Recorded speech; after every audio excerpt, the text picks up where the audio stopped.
Hello guys, welcome back to my channel. आज मैं party Holi beside में इस ड्रामा के एपिसोड 8 को एक्सप्लेन करूंगी। पर वीडियो को स्टार्ट करने से पहले अगर आपने मेरे चैनल को अभी तक सब्सक्राइब नहीं किया तो जल्दी से कर दीजिए और साथ ही में बेल आइकन को भी प्रेस कर देना। और अगर आपको ये वीडियो पसंद आता है तो प्लीज इसे लाइक करके मुझे कॉमेंट करके जरूर बताना कि आप सबको कैसी लगी। तो चलिए बिना देरी के एक्सप्लेनेशन स्टार्ट करते हैं।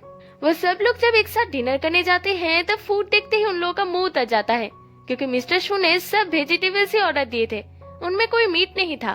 तब मिस्टर शू सब लोगों को एक गुड न्यूज देते हैं, यानी के साथ जो प्रोजेक्ट हुआ था वो अच्छे से खत्म हो गई है और ओके कंपनी ने उन लोगों का डिजाइन भी एक्सेप्ट कर लिया है। इससे सब लोग बहुत ही ज्यादा खुश हो जाते हैं। पर एक सैड न्यूज भी है, यानी के साथ वो प्रोजेक्ट वो लोग खो चुके हैं। पर ओके कंपनी ने कॉन्टेक्ट किया था कि as a third party 880D उन लोगों के साथ यानी कि प्रोजेक्ट पर काम कर सकते हैं। मिस्टर शू अब उन लोगों से इतना ज्यादा हार्ड वर्क कराएंगे, उसके बदले उन्हें कुछ तो करना होगा। इसलिए सब लोग एक साथ चिल्लाने लगते हैं कि हमें मीट खाना है। मिस्टर शू जब चीफली की तरफ देखते हैं तब चीफली भी उन लोगों के साथ शुरू हो जाती है। इसलिए मजबूरन मिस्टर शू को मीट ऑर्डर देना पड़ता है। डिनर खत्म होने के बाद सब लोग अपने अपने घर चले जाते हैं। तब शुआन ले से पूछती है, आप नहीं जाएंगे? असल में ले अपना चाबी ऑफिस में ही भूल आया है, इसलिए उसे लेने के लिए उसे वापस ऑफिस जाना होगा। तब हमें एक एक करके दिखाया जाता है कि काम खत्म करने के बाद सब लोग क्या क्या करते हैं। इससे हमें ये शिक्षा मिलती है कि समय और जीवन तो चलता रहता है, उसके साथ साथ हमें भी साइलेंटली अपना हार्ड वर्क करते रहना चाहिए। तभी हम ले को देखते हैं जो पैसे बचाने के लिए वहाँ से घर तक चल कर जाता है और ऑफिस में ही सो जाता है और किसी यूयू नाम की लड़की को वॉइस मैसेज भेजता है। उसने इस महीने बहुत सारे पैसे सेव कर लिया है, वो जल्दी उसकी घर की लोन चुका देगा। ऐसे ही करके उसने बहुत सारे वॉइस मैसेजेस भेजे थे, पर उसका आज तक कोई भी रिप्लाई नहीं आया था। तभी सीन चेंज होता है और हम देखते हैं झेनान अपना काम कर रहा है। उसके दरवाजे पर शुआन आती है। शुआन अपने कॉम्पिटिटिव प्रेजेंटेशन प्लान पर क्या लिखेगी ये समझ ही नहीं पा रही थी, इसलिए वो मदद लेने के लिए झेनान के पास आई है। उसके बदले वो झेनान के लिए इंस्टेंट नूडल्स भी लाई है, पर झेनान उसे खाना नहीं चाहता। उसे वो खाना अच्छा तो लगता है पर हमेशा वो कूल बनने की कोशिश करता है। खाना खत्म होने के बाद झेनान उसे समझाता है कि उसे इस प्रेजेंटेशन पर क्या लिखना है। उसे हर एक चीज की सोर्स और हिस्ट्री के बारे में जानना होगा, तभी वो एक अच्छी प्लान कर सकती है। कुछ ही देर समझाने के बाद शुआन समझ जाती है और वो उसे लिखने के लिए वहाँ से भागने लगती है। तब झेनान उसे कहता है, तुम नूडल्स नहीं खाओगी? शुआन कहती है, नहीं, वो सब तुम खा लो। और झेनान एक स्माइल देता है। ले सुबह सुबह उठकर पास की एक दुकान पर जाकर ब्रेकफास्ट करता है। वहाँ के ओनर बहुत ही अच्छे थे। वो ले को बताते हैं कि कैसे वो और उसकी वाइफ उनकी बेटी के लिए इतना ज्यादा मेहनत करते हैं। इसे सुनकर ले थोड़ा सा सोच में पड़ जाता है। तभी हम शुआन को देखते हैं जो सुबह तक काम कर रही थी। अपनी काम खत्म करके जब वो पौधों को पानी देने जाती है तब झेनान भी अपने बालकनी में खड़ा था। उसे देखते ही शुआन भाग के अपनी स्क्रिप्ट लेकर आती है और झेनान को पढ़ के सुनाती है। पर जब वो पढ़ना स्टार्ट करती है तब बहुत ही फनी तरीके से उसकी आवाज चेंज हो जाती है, जिसे सुनकर झेनान हंसने लगता है। वो अपनी इमोशंस को ठीक से कंट्रोल ही नहीं कर पाती है, इसलिए वो झेनान को पढ़ने के लिए देती है। झेनान भी जब पढ़ना स्टार्ट करता है तब उसका भी आवाज चेंज हो जाता है और शुआन हंसने लगती है। इस बार झेनान ठीक से पढ़ता है, पर पढ़ते वक्त वो इतना ज्यादा हैंडसम लग रहा था कि शुआन सिर्फ उसको ही देखे जा रही थी। झेनान का जब पढ़ना खत्म हो जाता है तब वो कहता है कि ये स्क्रिप्ट उतना भी बुरा नहीं है। शुआन कहती है, इतने हैंडसम है। तभी झेनान पूछता है, तुमने क्या कहा? शुआन इतनी ज्यादा शर्मा जाती है कि वो स्क्रिप्ट ना लेकर ही वहाँ से भागने लगती है। तब झेनान उसे कहता है, तुम स्क्रिप्ट तो लेकर जाओ। तो शुआन हंसते हंसते आकर उसे लेकर जाती है। इसके बाद वो सब लोग इस प्लान को लेकर यानी के पास जाते हैं।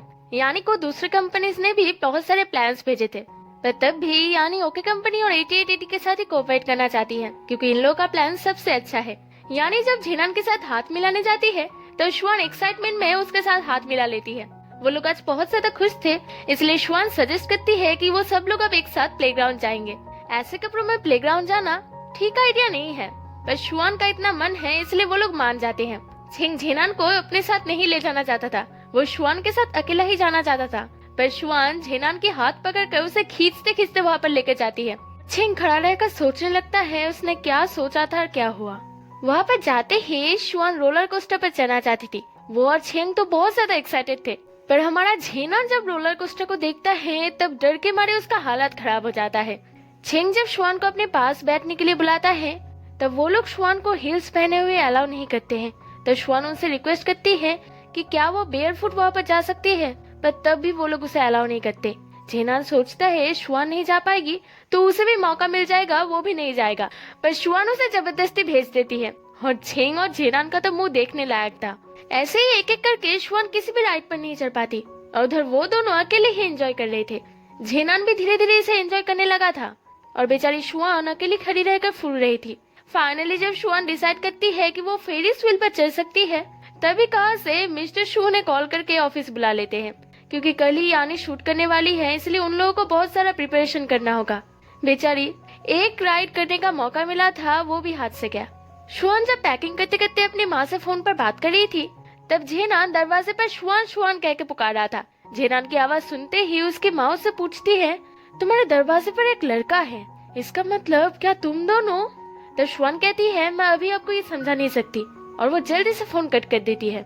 जेनान जब अंदर आता है तब वो देखता है शुआन ने बहुत सारा सामान पैक किया था, इसलिए वो उसका आधा सामान ही हटा देता है, क्योंकि वो लोग काम पर जा रहे हैं, किसी टूर पर नहीं। तो शुआन उससे पूछती है, मैं अब इतना बड़ा सूटकेस ले जाकर क्या करूंगी? तब जेनान कहता है, इसके आधे हिस्से में अब मेरा सामान आएगा, क्योंकि मैं तुम्हारा पार्टिए हूँ। इसी तरह वो लोग शूट लोकेशन पर पहुँचते हैं। लीना जब यानी की मेकओवर कर रही थी, तब शुआन यानी को देखने के लिए आती है। यानी बहुत ही ज्यादा खूबसूरत लग रही थी और छेंग उसकी फोटोज क्लिक कर रहा था। तभी वहाँ पर ले आकर छेंग को मदद के लिए बुलाता है, क्योंकि बस से सब सामान लाना है। तब छेंग सबके सामने चिल्लाकर कहता है, आपने इस बार भी फील्ड वर्कर हायर नहीं किया है। ये बात यानी भी सुन लेती है और सब लोग इससे बहुत ही ज्यादा एम्बैरेस हो जाते हैं। फिर वो दोनों अकेले बस से सब सामान लेकर आते हैं। चीफली की कमर में दर्द हो रहा था, इसलिए शुआन उसके पास बैठी हुई थी। तभी कहाँ से एक आदमी आता है और पूछता है, यहाँ का इंचार्ज कौन है? मुझे उससे पैसे लेना है। शुआन जाकर पूछती है, कौन से पैसे? तब वो कहता है कि वो यहाँ पर फील्ड वर्कर है। असल में फील्ड वर्कर्स को पैसे शूट के बाद दिया जाएगा। पर उस आदमी के बातों में शुआन आ जाती है और उसे पैसे देने ही वाली थी, तभी चीफली पीछे से आकर पूछती है, तुम कौन हो और किन लड़कों ने तुम्हें भेजा है? मैं यहाँ पर सब लोगों को जानती हूँ। तुम कौन से ग्रुप के हो जो पैसे लेने के लिए यहाँ पर आ गए हो? ये आदमी एक फ्रॉड था। वो चीफली के डर से वहाँ से भाग जाता है। तब चीफली शुआन को समझाती है कि अगली बार से ध्यान रखना।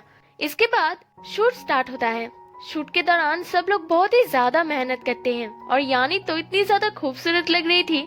शूट खत्म होने के बाद जेनान और शुआन मिलकर सब लोगों को काम में हेल्प कर रहे थे। तभी अचानक एक बड़ी सी चीज शुआन के ऊपर गिरने ही वाली थी कि जेनान उसे बचाने के लिए उसे कसकर पकड़ता है और वो दोनों रोल करते करते बहुत दूर जाकर गिरते हैं। तब जेनान संभालते हुए शुआन को उठाता है। बाकी लोग उन्हें हेल्प करने के बजाय उन दोनों की फोटोज क्लिक कर रहे थे। कैसे अजीब लोग हैं। शुआन के पैर में मोच आ गई थी। उन दोनों को जल्दी से बस तक पहुंचना था, इसलिए जेनान शुआन को अपने पीठ में उठा लेता है। बस में सब लोग उन दोनों की वेट कर रहे थे। छेंग को जब रियलाइज होता है कि वो दोनों अभी तक नहीं आए, तब वो खुद ही नीचे उतरकर शुआन को ढूंढने लगता है और दूर से शुआन छेंग को चिल्लाते चिल्लाते आती है। उन दोनों को ऐसे देखकर छेंग की मूड टोटली चेंज हो जाता है। इसके बाद हम हॉस्पिटल में एक फनी सा चीज देख पाते हैं। शुआन पेन में चिल्ला रही थी और छेंग उसकी वीडियोस बना रहा था। असल में ये छेंग का ही प्लान था। शुआन को उतना पेन नहीं है, पर तब भी वो उसे वीक एक्ट करने के लिए कह रहा था ताकि कंपनी से शुआन को मेडिकल एक्सपेंसेस मिल सके। शुआन भी इसके लिए बहुत ज्यादा एक्साइटेड थी, इसलिए वो दोनों प्लान करते हैं अगली बार वो और भी ज्यादा वीक होने की एक्टिंग करेगी। तभी कहाँ से वहाँ पर झेनान आ जाता है। असल में झेनान को तो शुआन की फिक्र है, पर तब भी वो उन दोनों के सामने कहता है शुआन को काम के दौरान चोट लगी है, इसलिए इसके लिए ओके भी रिस्पॉन्सिबल है। तब छेंग शुआन के कान में कहता है, ओके ज्यादा रिच है, इसलिए तुम अपना एक्ट अच्छे से करना। डॉक्टर जब शुआन को चेक करने के लिए आते हैं तो शुआन कहती है उसे पेन नहीं है। छेंग तो ये सुनकर हैरान हो जाता है। असल में शुआन झेनान के सामने झूठ नहीं कहना चाहती थी। छेंग फिर शुआन के कानों में कहता है, मैंने जैसा कहा वैसा करो ना। ये बात डॉक्टर सुन लेते हैं और वो छेंग को बहुत ज्यादा डांटते हैं। बाहर जाने के लिए झेनान शुआन की हेल्प करने ही जा रहा था, उससे पहले छेंग शुआन को पकड़ लेता है और वो शुआन के लिए व्हील चेयर लाने जाता है। डॉक्टर को और भी सारे पेशेंट अटेंड करने थे, इसलिए वो शुआन को बाहर वेट करने के लिए कहते हैं। तब झेनान शुआन को अपनी गोद में उठा लेता है। शुआन तो इससे एम्बैरेस फील कर रही थी क्योंकि बाकी सब लोग उन्हें देख रहे थे, पर झेनान को इससे कोई फर्क नहीं पड़ रहा था। और उधर छेंग व्हील चेयर लेकर भागते भागते वहाँ पर पहुँचता है, पर तब भी वो झेनान से पीछे ही था। झेनान को कुछ काम था, इसलिए वो छेंग को शुआन के ध्यान रखने के लिए कहकर वहाँ से चला जाता है। छेंग जब शुआन को वहाँ से ले जा रहा था तब वो चीफली को देखते ही छुप जाता है। वो दोनों फिर चुपके चुपके देख रहे थे कि आखिर चीफली यहाँ पर क्या कर रही है। तभी पीछे से मिस्टर शू आते हैं। चीफली तब मिस्टर शू से पूछती है, हमारी माँ कहाँ पर है? मिस्टर शू कहते हैं वो घर पर सो रही है। इसे सुनने के बाद उन दोनों की तरह हम सभी समझ जाते हैं कि इन दोनों में वो वाली रिलेशनशिप है। ये कितना ज्यादा इंटरेस्टिंग है ना। घर में छेंग शुआन की बहुत ज्यादा टेक केयर कर रहा था।